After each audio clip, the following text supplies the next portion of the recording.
Murphy with Blount County Sheriff's Office, B-Sort team, that's Blount Special Operations Response Team. We're involved with all of the water rescue and recovery, as well as rescue and recovery on the land in this county. When you go into water and you know there's somebody there, more than anything else, you want to complete that mission. You want to recover that body.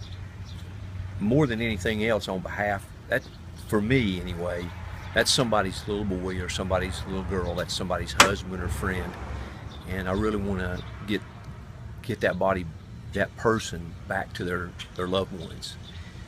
The torture of that family and the look in their face when they know that their loved one's underwater is the most haunting thing that you could ever imagine. We've been on long searches where we have to come back up out of the water and walk right past the family, and they're just probing your face just for anything. Did you find anything? And it is so difficult to do that. It's really emotionally, that's hard. The other thing, though, as you search along, most of the time we're in black water, we can't really see. We're probing with our hands. Very seldom can we see anything, and we're feeling for something that's not supposed to be there. So if you're searching for that body, and I know that I need to keep as calm as possible to keep my air consumption down, and I want to do a really good job on this mission, and also for my team. You start getting ready for the possibility that you're the one who's going to recover that body. And when you run into it, usually, with your hands, it's I don't know. It's really difficult to describe, but it's sort of it's a spiritual thing when you go hands-on with another person, trying to help them, give them CPR, even bandage up a wound, and this is sort of like that. So we'll make that recovery, bring them to the surface. And of course there's an investigation that goes with each one of these drownings, no matter what.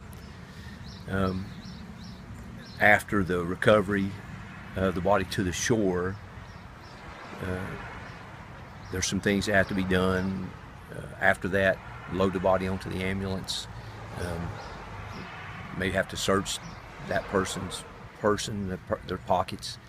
It becomes extremely personal, and you can see the people around, some step back away from that and some step toward it because they know it needs to be done.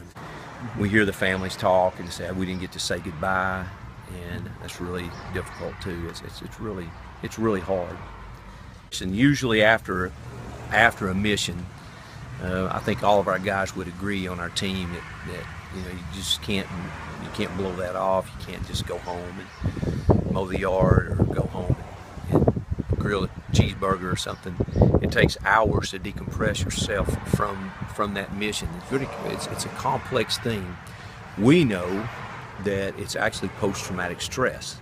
It's our bodies and minds reacting in a normal way to an extremely abnormal situation. And for some people, in a few days or a few weeks, it dissipates.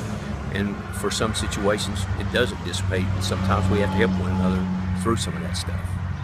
We do critical incident debriefs for our teams on certain situations, and probably should be using that even more, because post-traumatic stress is a part of this job, no doubt about that.